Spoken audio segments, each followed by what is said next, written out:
విదేశీ విద్యకు వచ్చి ఇంతకుముందు అరకొరకు కాకుండా ఫుల్ ఫ్లెడ్జ్డ్గా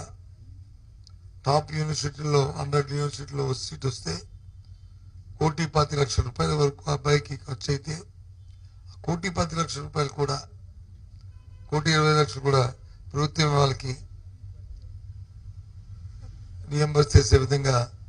విధానం రూపొందించడం ఇస్తున్న నేపథ్యం. అంతేకాకుండా ఎడెక్ సంస్థ ఒప్పందం చేసి ప్రపంచంలో ఉన్న టాప్ 100 యూనివర్సిటీస్లో ఎవరైనా ఆన్లైన్ ఎగ్జామ్ కానీ గ్రాడ్యుయేషన్ కానీ పూర్తి చేసిన అయిన తర్వాత ఆయా యూనివర్సిటీలో హార్వర్డ్ కానీ కేంబ్రిడ్జ్ కానీ లండన్ స్కూల్ ఆఫ్ ఎకనామిక్స్ కానీ